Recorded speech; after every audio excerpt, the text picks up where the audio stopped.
Yeah. What's good? It's your boy JayThat'sMe. We're going to get into AEW Dynamite from April the 23rd, 2025. A very boring show. There were a couple of things on this show that I liked, but outside of that, this show, as per usual, was boring, and it was a waste of 2 hours. So we kicked the show off with Master P, and he basically introduces the ops, make him say,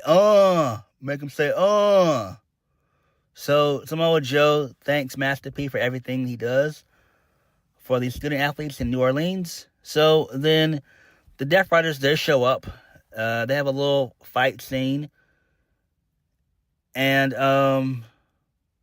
Samoa Joe, he locks in the coconut clutch on Jon Moxley. Then Master P proceeds to do some of the worst punches I've ever seen. They were awful. They couldn't even break glass or sandpaper. So then the Elite, they show up with steel chairs in hand. So Moxley tries to get to his feet. He tries to approach the Elite, but Marina Shafir pulls him away.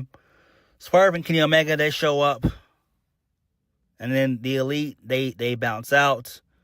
Joe gets on the mic and says that Jon Moxley owes him a title shot, and he's going to choke him out and take his title back. This was not good. This was quite boring. But at the end of the day, it is what it is. Master P has not been relevant in about 25 years, all right? So, there's that.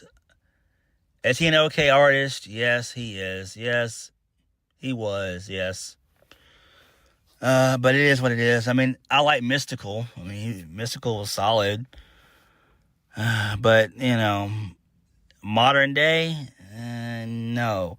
Especially seeing Master P on a wrestling show, no. We know that he owns House of Glory and all that, okay? We all get that, all right? But at the end of the day, man, nah. But those punches, they were awful. They were awful. Moving on. So Renee Paquette was backstage with the Patriarchy. So Christian Cage takes Nick Wayne's ROH Television Championship and asks Nick if he sees what happens when he listens. The Patriarchy was happy for him. So Christian Cage mentions that him and Mama Wayne, they ended up having sex, which is gross, but whatever. It's AEW. Who gives a fuck? It's sick, but still.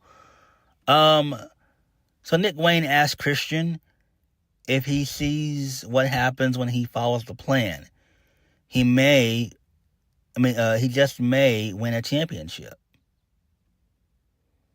So this is fine. I do like this. Eventually, this is going to lead into the inevitable heel turn on Christian Cage. The Patriarchy is going to end up turning on Christian Cage, which will be great. I wonder when they're going to do this. I'm hoping they do it at Double or Nothing. It will make the most sense. So they've got about 4 weeks to do that. They might do it before Double or Nothing, but at some point they need to go ahead and do the deed if they're going to do it. If you catch my drift. Moving on. This leads us into the first match of the night. Mark Briscoe defeats Ricochet with a roll-up. Ricochet post-match attempts to beat down Mark Briscoe with a steel chair and stab him with some scissors, but Kevin Nash shows up to make the save. Ricochet, poor Ricochet, he has been there for about 8 months, and he has made He's been there for 8 months, and he's made a complete ass of himself. Poor Ricochet. But do I feel sorry for him? No, I don't. Ricochet could have been in WWE. He could have stayed, and he probably would have been better off than he is now. But it is what it is. Nothing can be done about it. I'm pretty sure he's probably signed a 3 to 5 year deal, so whatever. Good luck, man. Good luck. That's all I can say. Good fucking luck. Moving on. So, Tony Schiavone is about to welcome FTR to the ring. But Stokely Hathaway shows up. He says that Hangman has committed arson. Ricochet stabs people with scissors. But FTR gets suspended and fined. And I agree, because that is kind of crazy. Like, why hasn't Hangman and Ricochet, why haven't they been given their walking papers for doing that shit? But I don't know. Stokely says the fine is being reimbursed and the suspension is being expunged from the record. If you want to talk to FTR, you have to talk to Stokely. He's the new agent for FTR. Cash says they've been helping other people, but now it's FTR first. So Dax wants to know what's with all the hostility. We got some living legends in the house tonight. So they end up calling out the Rck N Roll Express. So basically, Dax just makes fun of Rck N Roll Express. And then Ricky Morton says that, Dax says that Ricky is about 108 or 109 years old. And then Ricky then cuts him off and just says he started being cut off and embarrassed. So Stokely then takes the mic and says they have a new shirt on shopaew.com, Living Legend Killers. And then FTR, they jump Ricky and Robert. And they spike Ricky with a pile driver, which was fucking awesome. And the Paragon, a.k.a. the Undisputed Kingdom, a.k.a. the Undisputed Era, they show up, and FTR, they scare away. Paragon just means perfection, basically. They're basically perfect, which Adam Cole, Kyle O'Reilly, and Roderick Strong are far from perfection. Far from it. It's a virtue of being perfect. So, yeah. I mean, this was great. I love the heel heat that FTR is getting. This is great. So we'll have to wait and see how things play out. And I can't wait for Christian Cage and Edge to reunite. I think the match they should have at All In should be either a steel cage match or maybe a dog collar match. Either or I'm fine with, actually. So I'm fine with either or. Moving on, I wanted to saw my television in half.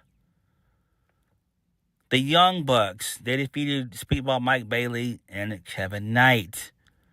And this match was just an abomination to professional wrestling. So towards the end of the match, all four of them ended up doing kung fu fight scenes, and all four guys go down.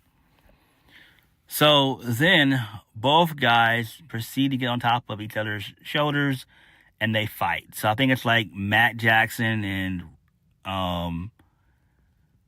Matt Jackson, and Mike Bailey, they start to fight or whatever. And I'm just like, what in the actual fuck is this shit? This is an embarrassment. A total embarrassment. Bro, this is some shit that you do on the fucking indies. You are on national television. Why? Tony Khan, why are you letting your wrestlers do this shit? Bro, you are literally on national television. Oh my God. Have some decency. Have some common courtesy. Have some goddamn dignity. What in the hell are you thinking, bro? Damn, this shit was sad. It was sad. So Ricochet came out towards the end of the match to cost Kevin Knight to get payback for what he did. For what Kevin Knight did earlier on in the night. And the Young Bucks win via the EVP trigger, basically. So yeah, there's that. Who cares about this shit?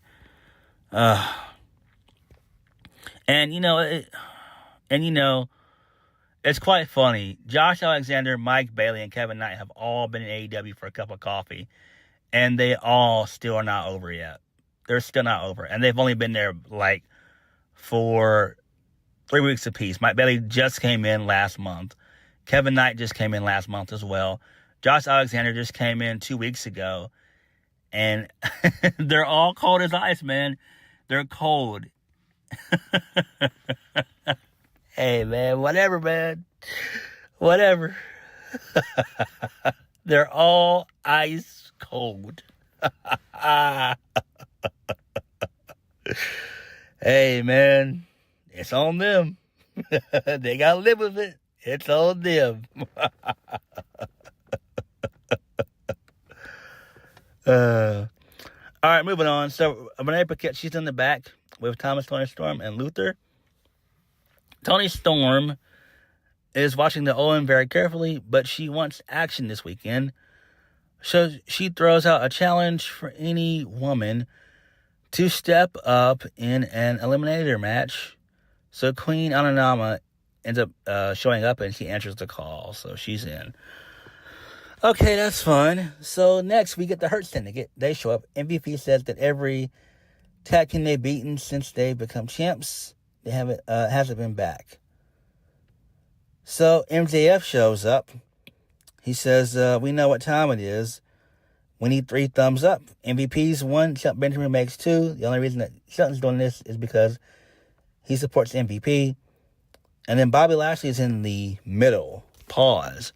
MJF takes the mic and tries to apologize to Bobby Lashley for getting off on the wrong foot. MJF offers Bobby Lashley his car, but Bobby wants to see the keys, so they head to the back.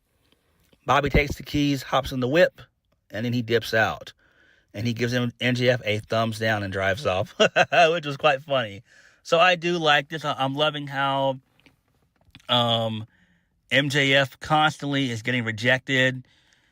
Remember, MVP told MJF he has to think about what they would want, not what he would want with the broads and the cars and the watches. That's what he wants. What Bobby Lashley wants is probably, I would say, the AEW World Championship. That's probably what he wants, and I'm pretty sure in due time MJF will give in to that. And that'll be interesting when that does happen. So good stuff there. And the FTR stuff was good too. Moving on. So Hangman Page, he runs to MJF in the back. MJF tells Hangman Page that he's throwing him down into the title. Throwing himself down into the title. But Hangman doesn't understand what the Hurt Syndicate have to do with a title shot. MJF says that Page is a great professional wrestler, but if he wins the Owen, he's going to choke like he always does. All right, I do like this. It seems like they're going to continue the MJF Hangman Page feud. I would imagine MJF is probably going to cost Hangman Page, which makes sense. When do you end the feud? Do you end it at All In, or do you end it maybe sometime in June? I don't know. I really don't know, but that's what might happen. So that could be a strong possibility that it does happen. I would personally just save their feud until All In. That would make perfect sense. I think that's the only place that would do their feud justice, if we're being honest. So there's that. Moving on. So Josh Alexander and Konosuke Takeshita, they defeat Will Ospreay and Brody King. So Josh Alexander is having trouble lifting up Brody King because he is a massive dude to do the C4 spike. So he needs Konosuke's assistance, and they're able to hit the move that way. And that's how they win. Post-match, Rocky Romero and Trent Beretta, they show up. They beat up Will Ospreay and Brody King. Then Hangman Page shows up. And then he gets beat down by Kyle Fletcher and everybody else in the Don Callis family. I'm just like, man, this shit sucks. Don Callis is whack as fuck as a manager. He's whack. Why would you enlist the services of two of the biggest bums in the industry in in Rocky Romero and Trent Beretta? Come on, man. Those guys should be on the indies somewhere. Those guys should be in like MLW or NWA or even GCW. That's what those guys should be. I'm not gonna hold you guys up. That's what the fuck those guys should be. Like, come on, bro. Really? Are you fucking kidding me? But hey, it is what it is. Then this leads us into the main event of the evening. Chris Statlander versus Jamie Hayter. Jamie Hayter defeats Chris Statlander. She advances into the finals. It's going to be Jamie Hayter versus Mercedes Moné. And post-match, Mercedes comes out and she stares down Jamie Hayter. And that was the show. Not good. Extremely boring. Just a waste of time. I did like the FTR stuff. I thoroughly enjoyed the Hurt Business stuff. That was great. I mean, the Hurt Syndicate stuff. That was great. Hopefully, Cedric Alexander will show up. I think he will. He'll probably show up at Double or Nothing. Don't know when his 90 days are going to be up, but they should be up now. I think he got released. I want to say, was that back in February he got released? I can't remember. So, there's that. I forgot to mention that Samoa Joe will take on Jon Moxley. AEW is going to be doing another TV special. It'll be on May 14th. So I'd imagine Moxley's going to win there. It's going to be some crazy fuck finish.